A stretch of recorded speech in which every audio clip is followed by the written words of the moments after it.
Bonjour à tous, on se retrouve pour un nouveau Texama Show, comme d'habitude pour l'actualité informatique et technologique de la semaine. On a pas mal d'actualités intéressantes cette semaine-ci, notamment le fait que, évidemment, l'Apple Vision Pro est sorti. Donc ça a été testé, il y a des bonnes choses, il y a des moins bonnes choses, on va en parler. On a aussi des news au niveau IA, même énormément de news au niveau IA. Nous avons aussi des news au niveau du fait que Xbox... Certaines personnes pensent que Xbox va disparaître, donc ça on en parlera. Et puis des news au niveau graphique, hardware, en tout genre. Vous avez une table des matières dans la description. N'hésitez pas à sauter vers le sujet qui vous intéresse le plus. On va commencer ce Texama Show par un mini-test du 990 Evo de chez Samsung, qui est leur nouveau SSD entrée milieu de gamme, de la gamme 990. Jusqu'à maintenant, ils avaient juste la version Pro. La nouveauté sur le 990 Evo, c'est qu'évidemment, il est moins cher et surtout, vous avez le support du PCI Express 5.0. En réalité, ce que ça veut dire, c'est que ce SSD, qui est en PCI Express du coup x4, un slot M.2 classique, peut aussi fonctionner en x2 PCI Express 5.0. Et si vous le mettez dans une carte mère en PCI Express 4.0, il fonctionnera en x4. Donc, quoi qu'il arrive, il pourra atteindre sa vitesse maximum qui est, selon Samsung, de 5000 MB à la seconde. Dans mes tests, moi, j'étais plus à 3000, 3500. J'ai la version 2 Tera et la version 1 Tera, c'était à peu près les mêmes performances. Mais du coup, le gros avantage ici, c'est vraiment cette interface modulaire. Est-ce que ça va profiter à quelqu'un qui a un PC fixe? Pas vraiment. C'est plus pour quelqu'un qui aura un ordinateur portable qui, du coup, a peut-être un nombre de slots M.2 limité ou un nombre de lignes PCI Express limité. Donc imaginez, dans le futur, on pourrait voir des ordinateurs portables qui, au lieu d'avoir un seul slot M.2 x 4, en ont deux, mais qui fonctionnent en x2 PCI Express 5.0. Donc ça veut dire que vous pourriez avoir deux fois plus de stockage, mais sans utiliser forcément plus de lignes PCI Express. Donc ça pourrait être très avantageux. Pour le moment, je ne connais pas d'ordinateurs portables qui sont comme ça, donc l'avantage n'est pas vraiment utilisable pour le moment. Donc pour ceux sur des PC fixes, ce n'est pas forcément le SSD le plus intéressant, surtout à cause de son prix. La version 1 Tera est vendue 119 € sur le site officiel de Samsung. Certains sites l'ont déjà mis à 106 € en réalité, donc ils ont un petit peu adapté les prix pour que ce soit plus en concurrence. Mais vous avez quand même des SSD PCI Express 4.0, d'autres marques qui sont vendues sous la barre des 100 €. Donc si vous pouvez le trouver pas très loin d'une marque concurrente, ça peut valoir la peine juste pour la qualité, on va dire Samsung.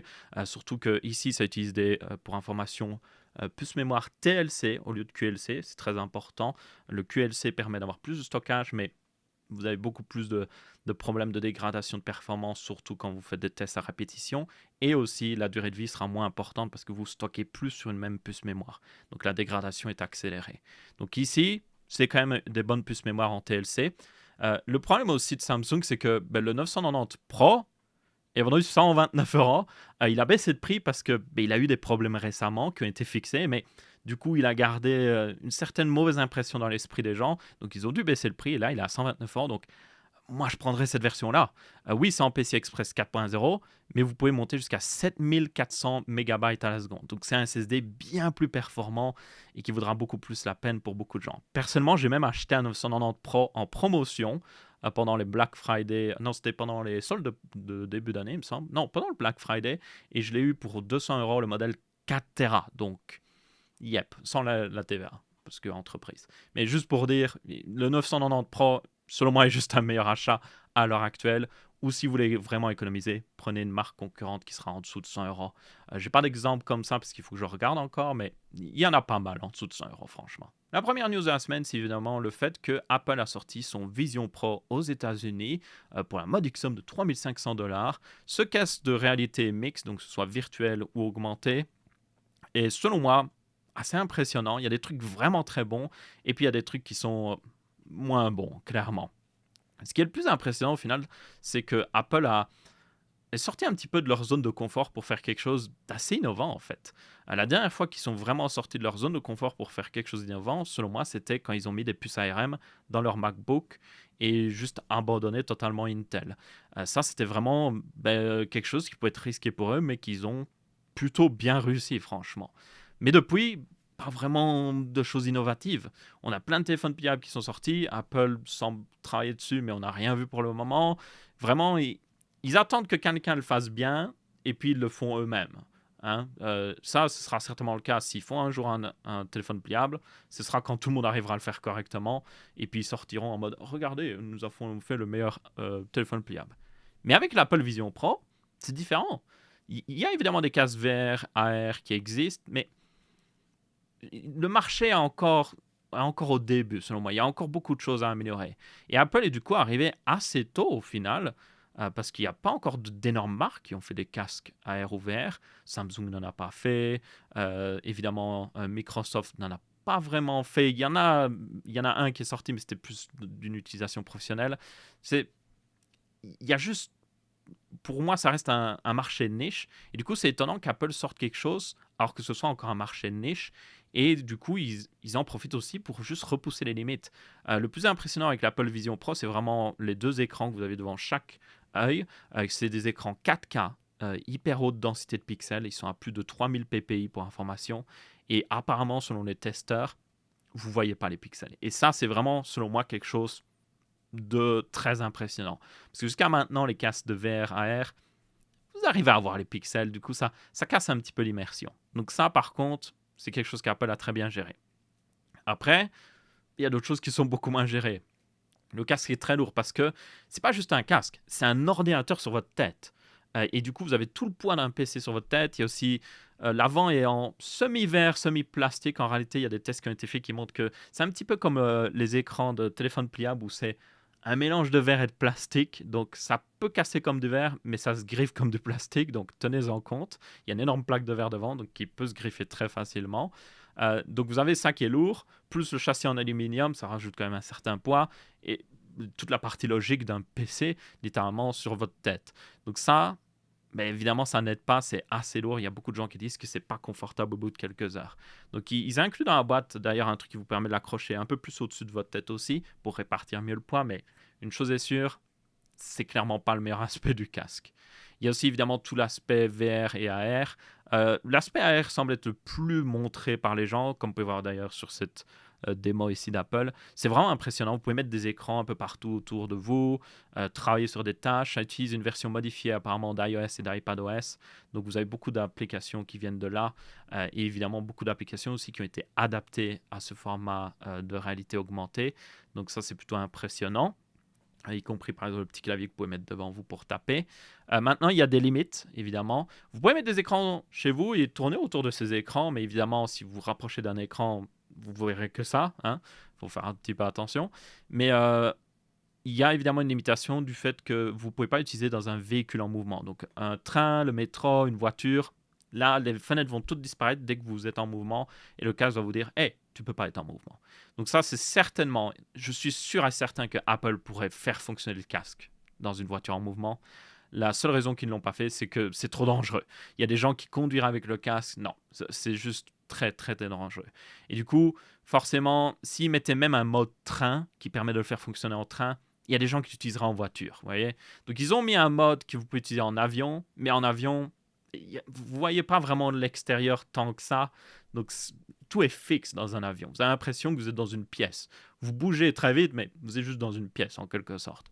Donc là, le casque, forcément, fonctionne bien. Mais ils ne feront, à mon avis, selon moi, il y a très peu de chances qu'ils fassent un mode qui vous permet d'utiliser dans un train ou même dans une voiture parce que c'est juste trop dangereux, parce qu'il y a des gens qui vont faire n'importe quoi avec. Donc ça, même pour les prochaines versions, je ne m'attendrai pas à une amélioration parce que c'est juste...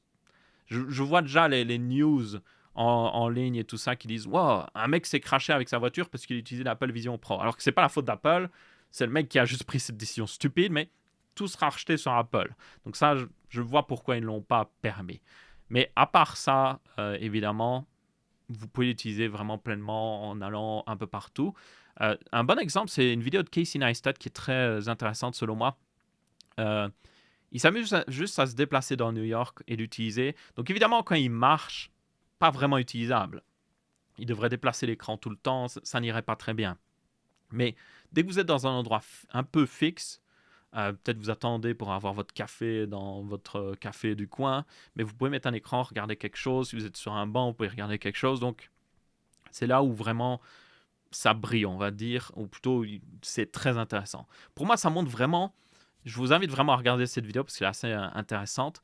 Beaucoup de tests ont été postés qui parlent beaucoup de l'aspect technique du casque, c'est intéressant aussi, mais cette vidéo-là, selon moi, montre une vision du futur. Vous voyez, une vision du futur où, au lieu d'avoir un énorme casque comme ça sur la tête, on a peut-être des lunettes, on a peut-être des lentilles, et on se déplace. On est juste tranquille, hein. Et puis il y a quelqu'un qui nous appelle, on voit un petit icône d'appel, et puis on peut faire juste touc. Et juste le regarder, et ça décroche, et puis on voit la tête de la personne qui nous parle, et puis on peut lui parler tout en continuant d'avancer dans la rue. Ça, je le vois totalement. Pour moi, c'est la prochaine évolution du smartphone, de comment on interagit avec le monde digital. Ça va peut-être prendre énormément de temps d'y arriver, mais pour moi, c'est clairement le futur. C'est un futur qui peut paraître effrayant pour certaines personnes, on va être honnête. Il y a des choses effrayantes, mais il y a aussi des choses assez impressionnantes, forcément. Donc là, cette vidéo, pour moi, montre ce futur. C'est pas parfait, clairement pas. L'Apple Vision Pro n'est pas vraiment fait pour se déplacer, encore une fois. C'est plus genre, vous êtes dans une pièce et vous mettez des écrans, mais ça montre quand même ce qui est possible, et c'est très impressionnant. Ce qui est moins impressionnant, par contre, c'est l'écran à l'avant. Ce fameux écran qu'ils ont montré avec la tête, celui-là, et on peut voir les yeux, ça, c'est juste vraiment bizarre. Ça utilise une sorte d'écran avec un mini effet 3D, d'ailleurs. Comme ça, quand les gens regardent sur le côté, ils voient vos yeux de côté. Mais c'est renfoncé, la résolution n'est pas très haute. C'est un des aspects les plus mauvais selon les gens du casque. Et en plus, là, ils ont pris cette photo dans une pièce où tout est parfait au niveau réflexion. Mais dans la vraie vie, il y a des réflexions partout sur le casque. Donc, en gros, les gens voient très mal les yeux à travers. Ça, c'est vraiment l'une des parties les moins impressionnantes. Le moins impressionnant aussi, c'est la réparabilité de l'appareil, parce que forcément, c'est Apple. Il y a la glu partout, il y a des 300 000 vis partout. C'est impossible à réparer correctement, et de toute façon, même si vous étiez capable de le démonter, bonne chance pour trouver des pièces de remplacement, et surtout qu'elles fonctionnent, parce qu'Apple dira que vous avez remplacé ça, le casque ne fonctionne plus. Donc, yep, ne vous attendez pas à pouvoir le faire quoi qu'il arrive. Donc, ma foi, on verra bien. Très impressionnant comme produit. C'est clairement pas pour tout le monde, même pas pour la plupart des gens, mais ça montre quand même ce qu'on peut avoir dans le futur. Et pour moi, c'est assez impressionnant. Ensuite, Apple a sorti un modèle d'IA open source qui vous permet d'éditer des images. Et ça s'appelle du coup MGI Image Editor. Et du coup, vous pouvez faire de l'édition de photos. Alors, ça ne permet pas de générer une image entièrement à partir de rien. C'est plus de vraiment l'édition de photos ici, avec un petit peu d'IA générative. Donc, par exemple, on a cet exemple-là avec une image, si je peux la mettre en grand. Vous avez l'image de base, et puis vous pouvez dire à l'éditeur, hey, tu peux rajouter des éclairs, et tu fais en sorte que les éclairs reflètent dans l'eau. Et du coup, vous voyez, il a édité la photo. Même chose avec ça. Tu peux retirer l'arbre de Noël derrière, il le fait. Tu peux augmenter la luminosité de l'image, augmenter les détails, faire en sorte que ce soit juste une meilleure image. C'est vraiment ce qu'on a vu un petit peu au final sur les smartphones récemment, hein, avec Samsung AI ou même Google. C'est pas forcément générer entièrement une image à partir de rien, c'est plus genre modifier une image pour la rendre parfaite, ou en tout cas enlever les défauts. Et du coup, apparemment, ça marche plutôt bien. En plus, c'est open source, donc ça, c'est aussi impressionnant de la part d'Apple. Et le truc, c'est que moi, je vois bien, honnêtement, ça montre qu'ils sont en train de travailler là-dessus, et peut-être pour le prochain iPhone, on va enfin avoir des fonctionnalités d'IA réellement intéressantes qui vont concurrencer Samsung ainsi que Google. Parce que pour le moment, le marché est principalement dominé par ces deux-là, dans le milieu des smartphones en tout cas. Donc Apple est clairement en retard. Donc ça ne m'étonnerait pas que cette année-ci, ce sera le gros focus des iPhones du coup 16. Et ce sera certainement le seul focus, parce que Apple n'aime pas trop bousculer les choses. Donc ouais, à mon avis, iPhone 16, ce sera même design, USB Type-C évidemment, une petite amélioration au niveau caméra, une petite amélioration au niveau performance bien sûr, et puis tout simplement les fonctionnalités d'IA qui seront intégrées un petit peu partout dans iOS. Ce sera quand même une bonne chose. Évidemment, il y a tout le débat de les photos qu'on prend ne sont même plus réelles en fait. Et c'est vrai, genre, vous pourriez prendre des photos, tellement les modifier que c'est même plus la réalité. Mais c'est ce que veulent les gens. Les gens faisaient déjà ça avec Photoshop, les gens faisaient déjà ça avec des filtres et tout ça. Ça fait très longtemps que les photos qui sont prises sur smartphone ne sont pas vraiment entièrement réelles. Donc pour moi, je ne vois pas vraiment un problème tant que c'est pas évidemment utilisé d'une façon mauvaise. Enlever des gens en arrière-plan quand vous étiez en vacances, je sais pas moi, dans une ville parce qu'il y a plein de touristes, enlever les gens en arrière-plan pour avoir une photo plus clean, aucun problème. Peut-être modifier, faire en sorte que quelqu'un ne souriait pas sur la photo alors que tout le monde souriait, ça va encore. Et oui, c'est un faux sourire, mais au moins ça garde un meilleur souvenir de ce moment-là. Parce que je pense que c'est surtout ça en fait. Les gens modifient ces photos pour. C'est un peu comme quand vous jouez à des anciens jeux. Vous avez toujours cette vision géniale de ce jeu dans votre tête. Ah, je jouais à Age of Empires 2, c'était génial. Il était quand même pas mal beau ce jeu. Et puis quand vous y rejouez réellement, vous dites oh, il était moche en fait.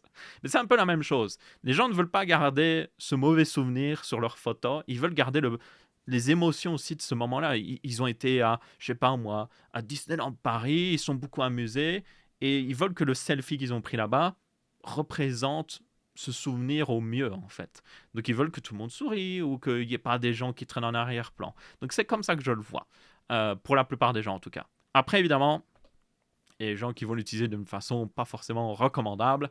Et ça, il y en aura toujours. Donc ça reste évidemment discutable. Ensuite, en parlant de tromper les gens avec des IA, nous avons certainement la plus grosse arnaque jamais commise avec justement des IA et des deepfakes.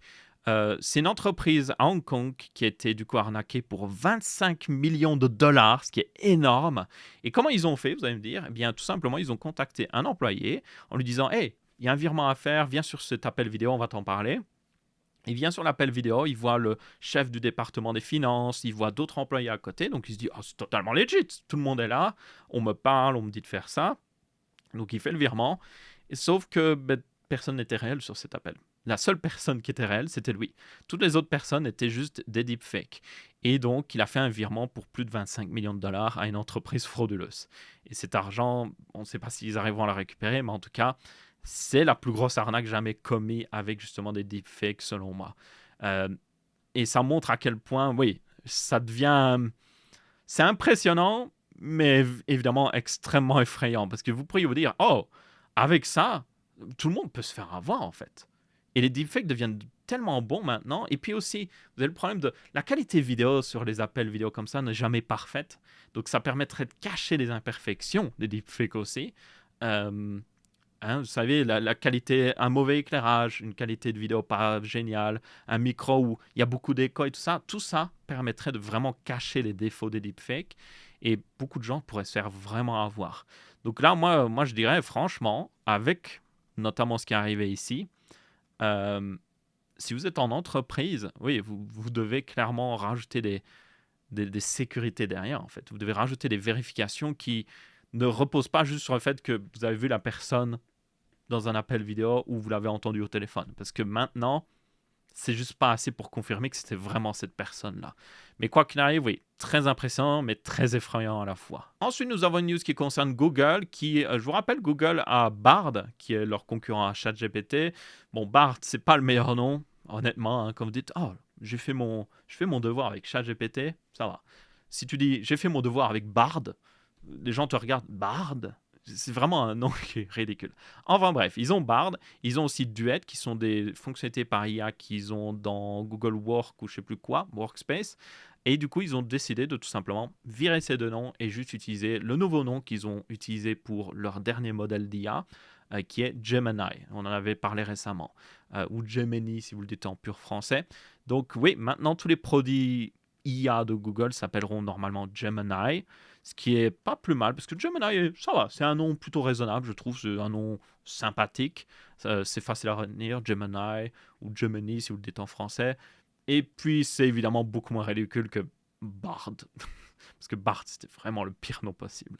Il faut quand même le dire, le marketing, ça passe aussi par un bon nom, et Bard était juste le pire nom possible.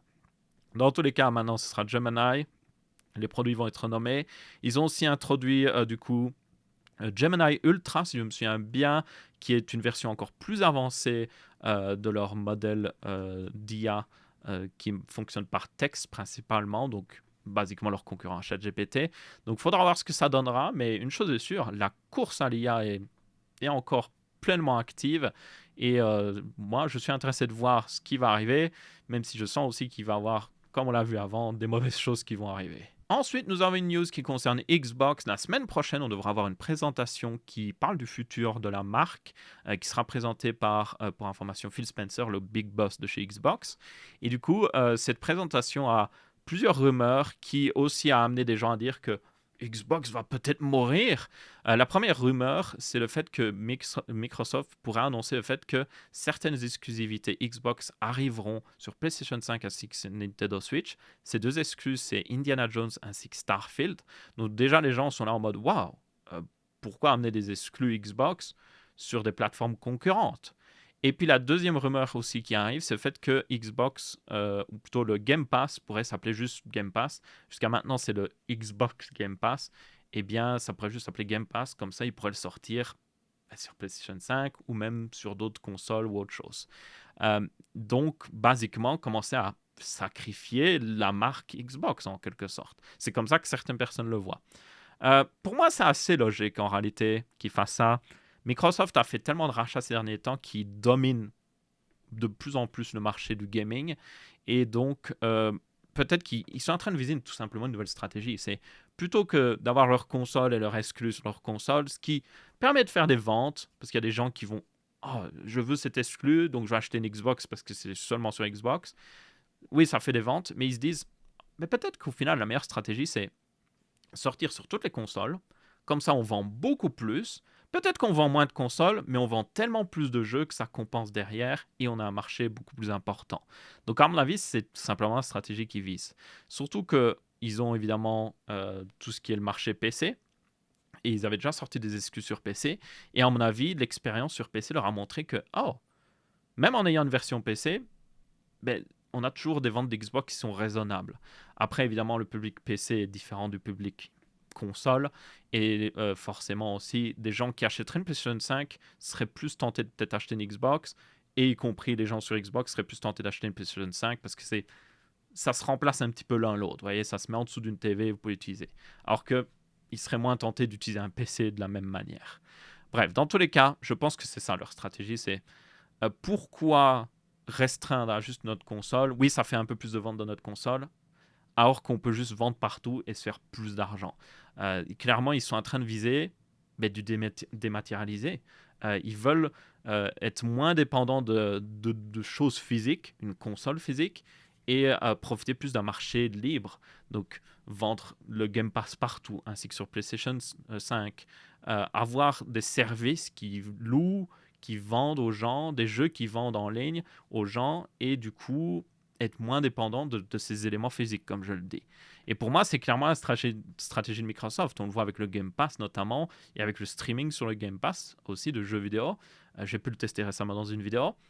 Ça va être en partie le futur de la marque. Ça m'étonnerait même pas que dans un futur plus ou moins proche, on a la Xbox Series S ainsi que la série X. À mon avis, ils vont toujours faire une nouvelle version de la série X, je ne sais pas comment elle s'appellera, mais la remplaçante. Mais la série S, peut-être, va juste devenir une petite boîte qui stream des jeux, en fait. Ça m'étonnerait vraiment pas. Une petite boîte que vous achetez pour 50 €, qui vous permet, je sais pas moi, d'avoir justement une entrée HDMI, tout le train là, connecter votre manette, vous avez la manette fournie avec, et ça se connecte au service Xbox, et puis vous streamez des jeux comme ça, en fait. Ça m'étonnerait pas que ça arrive très prochainement. Du coup, selon cette logique-là, sortir des jeux sur les autres plateformes, tout à fait raisonnable. Maintenant, est-ce que ça veut dire que Xbox va mourir? Je ne suis pas convaincu. Et puis même si la marque Xbox, en quelque sorte, meurt en partie, ça existera toujours. Ils peuvent toujours faire un mode Xbox sur votre PC ou ce genre de choses.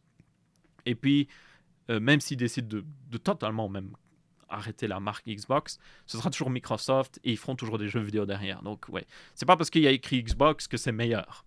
Si c'est toujours très bon et que c'est des bons jeux vidéo et tout ça, peu importe ce qui est écrit dessus. Après, moi, je viens du milieu PC, donc je le vois plus comme ça.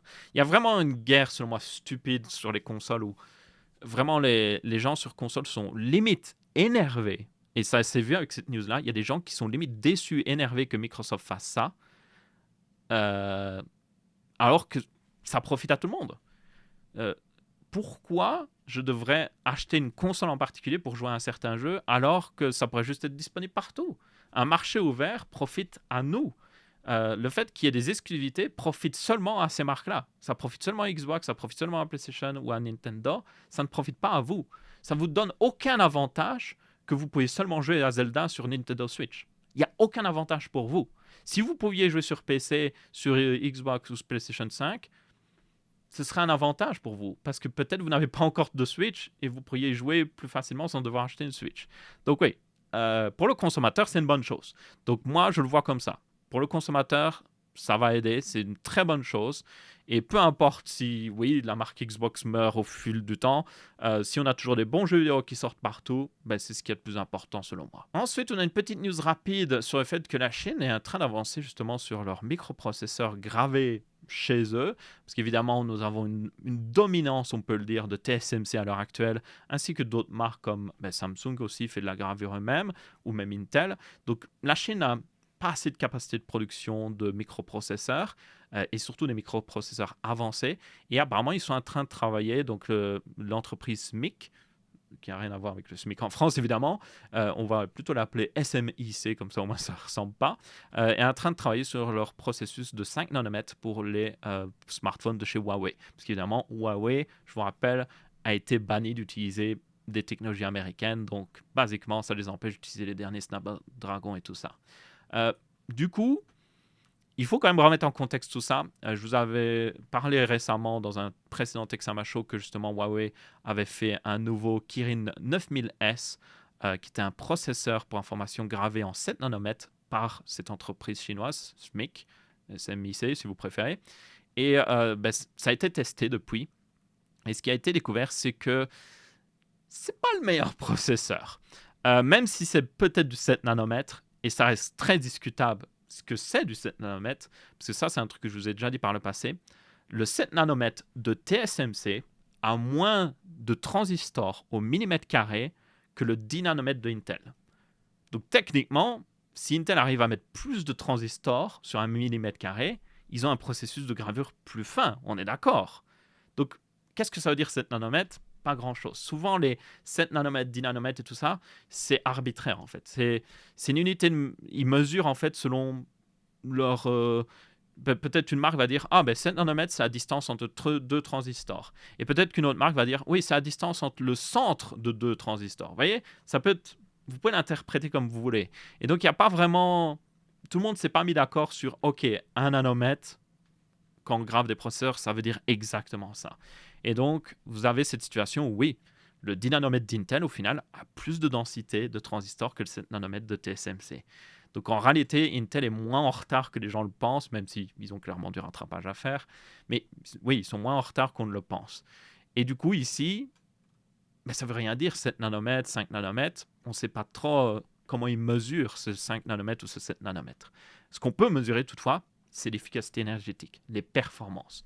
Si évidemment quelqu'un arrive à avoir des meilleures performances et une meilleure efficacité énergétique sur le même processus de gravure, selon moi, ils sont juste meilleurs en fait. Ils ont un meilleur processus de gravure. On l'a vu avec Samsung qui avait fait du 8 nanomètres versus le processus de 7 nanomètres de TSMC. C'était le jour et la nuit. Le suite Samsung était juste pas bon en fait, ou en tout cas pas aussi bon que TSMC. Les RTX 3000, si vous vous souvenez, elles consommaient autant parce qu'elles étaient en 8 nanomètres de chez Samsung. Quand ils sont passés à TSMC avec les RTX 4000, le gros du gain d'efficacité énergétique ne vient pas de la nouvelle architecture, ça vient de TSMC. Donc c'est la même chose ici. Les tests ont été faits et ça prouve que cette puce en 7 nanomètres, voilà, c'est pas la plus impressionnante. Et donc, ça se montre que ils ont encore du chemin à faire. Ils sont clairement à fond là-dessus, parce que c'est très important pour eux. Mais moi, je dirais que par rapport surtout à TSMC, déjà, vous avez plein d'autres marques qui sont en retard par rapport à TSMC, y compris Samsung. Mais là, cette entreprise SMIC, du coup, a clairement 4, voire même 5 ans de retard sur TSMC pour le moment. Et ça va prendre du temps pour rattraper ce retard, s'ils y arrivent même. Je pense qu'ils vont y arriver, mais ça va évidemment demander beaucoup d'efforts. La prochaine news va être une bonne nouvelle pour ceux qui voudraient peut-être acheter un écran OLED pour leur setup PC. Récemment, MSI a annoncé qu'ils offriraient une garantie de 3 ans sur tous leurs écrans OLED pour couvrir tout ce qui est au niveau burn-in et rétention du coup d'image en français. Donc je vous rappelle, la rétention d'image, c'est quand vous avez un élément graphique affiché à votre écran qui reste trop longtemps affiché pendant des heures et des heures. Et du coup, littéralement, l'écran est endommagé à cet endroit et vous avez quelque chose, une sorte de fantôme qui reste. Quand vous mettez, par exemple, un fond blanc ou un fond gris, vous verrez qu'il y a quelque chose qui est resté là. C'est souvent arrivé sur les TV, notamment sur les chaînes de TV, qui ont des logos très vifs. Vous voyez un logo rouge qui est toujours en bas de l'écran ou autre chose. Certaines TV ont eu de burn-in à cause de ça. Et forcément, sur PC, il y a plein d'éléments fixes. La barre des tâches, des logos sur la barre des tâches. Si vous avez le logo Firefox qui est plutôt lumineux, ça pourrait arriver. Ou même juste d'autres éléments qui sont toujours présents sur votre écran PC. Et c'est ce qui refroidit beaucoup de gens utiliser un écran OLED. Ils ont peur d'avoir du burn-in et que leur écran soit gâché au bout d'1 an ou même 2 ans. Donc ici, une garantie de 3 ans de la part d'MSI, c'est vraiment pas mal. C'est plus que les 2 ans de garantie Lego normalement sur la plupart des appareils électroniques. Donc ça, c'est déjà une bonne nouvelle. Et du coup, ça a motivé aussi Asus à réagir un petit peu. Déjà récemment, Asus a reprécisé, parce que c'était pas forcément très clair, ils ont reprécisé qu'ils avaient une garantie contre le burn-in et justement la rétention d'image de 2 ans. Et du coup, récemment, ils ont annoncé que leur nouveau ROG PG32 UCDM, un écran 4K 240 Hz OLED de 32 pouces du coup, aurait du coup une garantie étendue de 3 ans. Alors c'est seulement cet écran pour le moment, donc à voir s'ils font comme MSI et incluent toute la gamme, ce serait bien selon moi, même ils devraient le faire clairement, mais quoi qu'il arrive, oui, il y a déjà un petit peu plus d'assurance au niveau de ces écrans LED. Après, bien évidemment, ça reste des écrans LED, tenez-en compte, même s'il y a une garantie derrière, vous finirez par avoir du burn-in. C'est juste garanti. Pour certaines personnes, s'ils font attention, ça prendra peut-être 6 ans, 7 ans, mais d'autres personnes, ce sera plus rapide, évidemment. Donc, quoi qu'il arrive, je peux vous dire, vous devrez un petit peu faire attention. J'ai une vidéo qui arrive sur les écrans OLED. J'utilise un écran OLED depuis maintenant 1 an et je vais donner mes retours. Est-ce que j'ai eu du burn-in? Qu'est-ce que j'ai fait pour éviter le burn-in et tout ça? Vous l'aurez dans cette vidéo-là et selon moi, ça devrait être plutôt intéressant. Donc, n'hésitez pas à vous abonner pour ne pas la manquer. Ensuite, nous avons évidemment la RTX 4080 Super qui est sortie, ainsi que aussi la 4070 Ti Super récemment. J'ai fait un test si vous ne l'avez pas vu, mais basiquement, cette 4080 Super est plus une super réduction parce qu'elle diminue de 150 à 200 euros le prix de la 4080 en ajoutant 1 à 2% de performance en plus. Donc, pas incroyable en termes de perf, mais le prix est évidemment beaucoup plus impressionnant derrière ici. Et du coup, depuis, il y a très peu de stock disponible en réalité de cette carte. Donc, selon moi, elle est intéressante. Peut-être pas pour tout le monde, mais si vous êtes intéressé par tout ce qui est ray tracing notamment, ou si vous êtes plus dans le domaine professionnel, c'est une meilleure carte que la 7900 XTX. Toutefois, si vous êtes plus genre pur jeu vidéo, rien à faire du ray tracing, vous voulez juste jouer en rasterisation normale, ou juste activer quelques petits effets ray tracing, mais que vous voulez juste la meilleure carte pour ça, pour de la pure performance, la 7900 XTX serait meilleure parce qu'elle est aussi moins chère, tout simplement. Elle est en dessous de 1000 euros. Donc, c'est comme ça que je le vois. Dans tous les cas, du coup, cette 4080 Super peut être intéressant pour certaines personnes. Mais oui, le problème, c'est qu'actuellement, plutôt difficile à trouver en stock. Genre vraiment difficile. Si on regarde sur GPU Tracker ici, on va regarder pour toutes les 4080. J'ai réglé le site aussi pour seulement montrer les sites qui délivrent en France. Et comme vous pouvez voir, on a quelques modèles. En réalité, on a les modèles Palit et PNY. Les modèles Palit et PNY, évitez-les. Comme je l'ai dit dans ma vidéo, ils ont des gros problèmes au niveau du fait que ils ont une limite de consommation qu'on ne peut pas augmenter. Et donc, c'est vraiment du gâchis, en fait. Si vous comptez vraiment pas overclocker, éventuellement, vous pouvez les acheter. Mais franchement, pour le même prix, si vous avez un modèle qui peut être overclocké, prenez plus ce modèle-là. On a apparemment un modèle Gigabyte chez ce site-là. Je ne sais pas trop ce site, donc je ne saurais vous dire si c'est vraiment un bon site. En tout cas, c'est un site dans une drôle de langue. Mais oui, ils ont bien un modèle à 1100 euros, du coup. Est-ce que ça fait quoi si je le traduis, ce site? Ah, c'est un site espagnol. Apparemment, ce sera en stock. Donc, ma foi, il y a un site espagnol qui en a, mais oui. Pour le reste, si vous regardez, il n'y a pas beaucoup de stock disponible. Je ne sais pas si c'est à cause du fait que Nvidia n'en a pas beaucoup fabriqué, on va dire, ainsi que les autres marques, ou simplement dû au fait qu'elle est tellement populaire que les stocks ont vite disparu. Je dirais plutôt que c'est, honnêtement, je dirais plutôt qu'ils savaient que ce ne serait pas le modèle le plus populaire, donc ils n'ont pas dû prévoir énormément de stock. Je pense que c'est plutôt ça. Quoi qu'il arrive, ça peut être une carte intéressante. Je vais faire bientôt un nouveau guide d'achat de cartes graphiques. Je suis en train de regarder et compiler tous les prix parce que les prix ont évolué. Donc certaines cartes sont devenues moins intéressantes, d'autres plus intéressantes. Donc, très prochainement, vous devrez avoir ce nouveau guide d'achat qui vous permet de choisir correctement votre carte graphique. Parce que il n'y a pas vraiment de nouvelles cartes graphiques qui sont sorties. À part le fait qu'en réalité, si, une nouvelle carte graphique est sortie, et c'est la RTX 3050 6 Go. Une magnifique carte graphique que beaucoup de gens attendaient.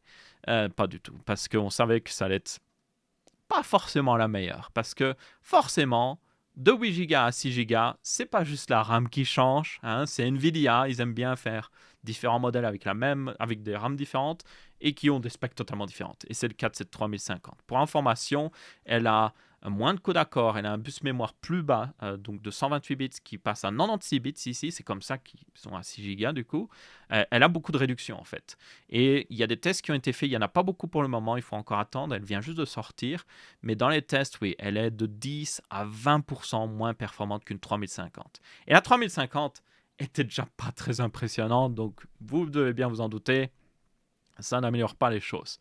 Euh, le seul intérêt de cette 3050, c'est que elle est limitée à 70 watts. Et du coup, forcément, si on regarde, alors c'est pas ici, voilà, si on regarde ici, les modèles disponibles de cette 3050, qui sont vendus vers 200 euros, aucun n'a de connecteur PCI Express supplémentaire. Donc, si vous utilisez un bon vieux PC qui n'a pas de connecteur PCI Express en plus ou qui est très limité au niveau consommation, un mini TX ou autre chose, ça peut être une carte intéressante. Après, oui, clairement pas très impressionnante selon moi. Elle aurait dû s'appeler RTX 3040. Je ne sais même pas pourquoi ils l'ont appelée 3050. C'est pour tromper le consommateur. Donc là, je le dis vraiment, Nvidia, c'est une honte ce que vous faites ici. C'est tromper le consommateur à fond ici. Elle aurait dû s'appeler RTX 3040. Au moins, comme ça, les gens se seraient dit, ah, c'est une carte différente. Donc oui, juste la B3050 est juste limite criminelle. Juste pour vous resituer aussi, voilà les niveaux de performance d'une 3050 en temps normal. Vous pouvez voir qu'une 3050 fait à peine mieux qu'une GTX 1660 Super ou une TI. Donc ça veut dire que oui, forcément avec 10 à 20% de performance en moins, cette nouvelle 3050 Go est moins performante qu'une GTX 1660 Super ou TI. Yep. Elle est moins performante qu'une carte graphique qui est sortie là je ne sais combien d'années et qui était basiquement au même prix. Donc, ma foi, voilà. Du coup, ça veut dire que actuellement, c'est pas du tout une carte intéressante. Si vous regardez la RX 6600 est plus performante qu'une 3050, genre réellement plus performante. Elle est à 128%, donc elle est 28% plus performante ici en 1080p dans les tests de Tech Power Up. Évidemment, dans certains jeux, ce sera plus ou moins, mais elle est beaucoup plus performante et cette RX 6600, forcément, si on regarde sur GPU Tracker, 200 euros. Donc le prix de cette nouvelle 3050. Elle a 8 Go de RAM en plus, donc un peu plus future-proof. Et juste, oui, c'est un meilleur achat. Il n'y a aucun débat là-dessus. Même si vous tenez compte du ray tracing et tout le tralala, prenez une RX 6600. Ou alors mettez un peu plus de budget, prenez une 6600 XT si vous arrivez à en trouver une, mais elle a un peu disparu du marché. Maintenant, c'est la 6650 XT qui la remplace. Et ce sera un meilleur achat. Ou éventuellement une RX 7600 aussi. Et du coup, c'était la dernière news. Maintenant, j'ai quelque chose que j'aimerais demander et parler un petit peu. Déjà, merci à ceux qui sont restés jusqu'à la fin de la vidéo, parce que je sais que la moitié des gens auront plus regardé les news qui les intéressent, mais évidemment, tout le monde fait ce qu'ils veulent. Mais merci à vous qui restez jusqu'à la fin. Déjà, j'aimerais préciser que j'ai update à nouveau le dock de vente et notamment, j'ai mis du matériel assez spécial. Je ne sais pas si ça va intéresser beaucoup de gens, mais j'ai notamment mis l'Atem Mini Extreme qui est c'est vraiment un truc très particulier. C'est un appareil professionnel qui vous permet d'avoir 8 entrées, genre 8 caméras branchées en 1080p, de switcher d'une caméra à l'autre, faire des trucs vraiment impressionnants. C'est quelque chose de réellement, si vous en avez besoin, qui peut être très puissant. C'est juste que moi, personnellement, j'en avais pas vraiment besoin. J'avais fait une vidéo dessus, voilà, un peu plus d'1 an, en réalité, même 2 ans. Et depuis, j'ai pas réussi à l'intégrer à mon système. Je sais pas vraiment fait pour moi. Moi, j'utilise différemment, on va dire, mon setup pour filmer multicam. Il est juste totalement différent et c'est pas adapté à mon utilisation.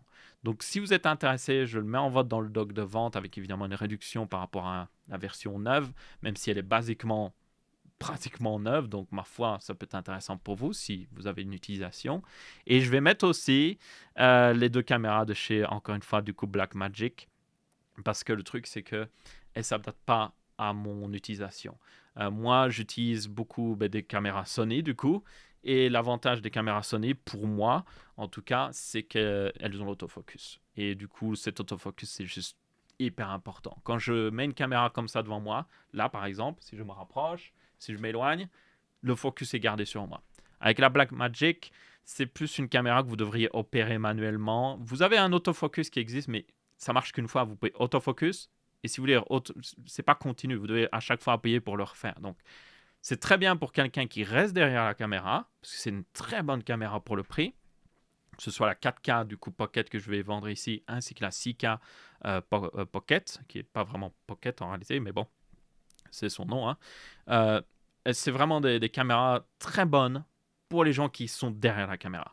Pour quelqu'un qui est devant la caméra, pas vraiment adapté entièrement. Donc, j'ai essayé de les intégrer à mon setup, surtout la 6K, parce que j'ai pas de caméra 6K, donc je me dis, oh, je vais pouvoir faire de la plus haute résolution, tout le tralala. Pas être très utile pour moi à l'heure actuelle, donc je vais juste m'en séparer parce que elle traîne là, elle prend la poussière, c'est vraiment dommage, quoi. Autant qu'elle aille à quelqu'un qui va vraiment faire quelque chose avec. Je les vends du coup aussi avec les objectifs. Alors, vous pourriez les acheter sans les objectifs, mais évidemment, si quelqu'un le prend avec les objectifs, ça m'arrange. Notamment la 6K, vous avez le meilleur objectif possible avec, qui est le 18-35 mm de chez Sigma, qui est excellent, qui est parfait pour cette caméra et qui permet de l'exploiter pleinement. Ça vous donne du coup, il descend jusqu'à f1.8, donc vous avez une aperture assez large, donc beaucoup de lumière, très bonne qualité d'image forcément parce que c'est la gamme Art de chez Sigma. C'est vraiment le meilleur objectif que vous pouvez acheter pour cette caméra, en tout cas avec cette focale. Donc oui, si vous achetez de toute façon une Blackmagic 6K, vous devriez prendre cet objectif. Pour la version 4K, j'ai 4K Pocket du coup. J'ai aussi des objectifs, donc je les listerai. Donc si vous êtes intéressé, je peux faire aussi un prix évidemment de groupe. Donc ça m'intéresserait. Donc voilà, petite précision là-dessus pour ceux qui seraient intéressés par du matériel professionnel pour enregistrer des vidéos ou autre chose. Voilà. Et aussi, totalement à part, qui n'a rien à voir avec le dock de vente, et c'est pour ceux qui s'y connaissent en automatisation et en prise surtout connectée, ou plutôt en interrupteur connecté ici je devrais dire. J'essaie évidemment de smartifier mon appartement. Je suis en train de travailler sur la vidéo d'ailleurs des LED pour ma cuisine et tout. Mais il y a un truc que j'ai vraiment du mal à comprendre ou trouver quelque chose en tout cas, c'est que j'ai des lampes, ou plutôt j'ai des ampoules Philips Hue intelligentes forcément que je peux contrôler à distance, mais j'ai des interrupteurs du coup dans l'appartement qui sont classiques, physiques, pas intelligents, juste un interrupteur allumé et éteindre. Voilà, tout ce qu'il y a de plus classique. Évidemment, quand j'éteins l'interrupteur physiquement, ben, la lampe n'a plus d'électricité, donc je ne peux plus la contrôler à distance. Donc c'est assez embêtant. C'est-à-dire que si je décide d'utiliser les interrupteurs, je peux plus forcément utiliser l'application. Et si je décide de plus utiliser les interrupteurs, ben, je dois toujours passer par l'application. Donc j'aimerais un truc qui me permet d'utiliser les deux, tout simplement. Donc ma question est la suivante. Est-ce qu'il existe un interrupteur compatible Philips Hue qui communique avec la lampe, mais qui reste un interrupteur physique, genre qui prend la place d'un vrai interrupteur, qui se connecte de la même manière? Parce que j'ai vu qu'il existe des interrupteurs Philips Hue, mais qui sont plus des télécommandes, qui en gros, vous n'avez plus vraiment d'interrupteur physique. Ce que fait cette télécommande, c'est vraiment faire la même chose que l'application, mais avec un bouton physique. Donc c'est sympathique, mais c'est pas vraiment ce que je recherche ici. Moi, je voudrais vraiment toujours avoir la fonction d'un interrupteur physique qui coupe l'électricité à la lampe, mais qui communique aussi avec cette lampe-là, en fait. Donc, je ne sais pas ce qui existe ou comment le faire correctement, parce qu'il y a aussi le problème de si je demande à mon assistant, je dis Hey Bard, tu peux éteindre la lampe. Est-ce qu'il va éteindre la lampe ou est-ce qu'il va éteindre l'interrupteur intelligent? Idéalement, il devrait plutôt éteindre l'interrupteur intelligent, hein, forcément, ou sinon, ça veut dire que ben, l'interrupteur n'est pas éteint, mais la lampe est éteinte. C'est ça que je ne comprends pas. Il y a vraiment, pour moi, un mishmash là-dessus, et puis ça n'aide pas que Philips Hue a beaucoup de produits où c'est juste de télécommande. Moi, je ne recherche pas une télécommande, je veux vraiment un interrupteur physique. Après, s'il n'y a pas d'autre solution à ça et qu'il faut vraiment juste utiliser une télécommande, ben, j'utiliserai, mais oui, j'aimerais vraiment un interrupteur physique. Donc, je pose la question, est-ce que quelqu'un connaît des options qui fonctionnent, en particulier avec Philips Hue, qui est fait pour, mais qui reste un vrai interrupteur que je peux brancher comme un interrupteur, quoi. Dites-moi dans les commentaires, ça m'aiderait énormément parce que franchement, j'ai vraiment du mal là-dessus. Je n'arrive pas à trouver quelque chose qui me paraisse bien. Est-ce que il y a au moins quelque chose qui existe, qui fait ce que je dis, genre qui soit un interrupteur physique, mais toujours intelligent et qui communique, je sais pas trop. Bref, dans tout cas, c'est tout. Merci à tous d'avoir regardé ce texte à ma show. J'espère que vous avez bien apprécié. Si c'est le cas, vous pouvez laisser un pouce bleu. Si ce n'est pas le cas, vous pouvez laisser un pouce rouge. On se revoit pour une prochaine vidéo. Je vous dis ciao!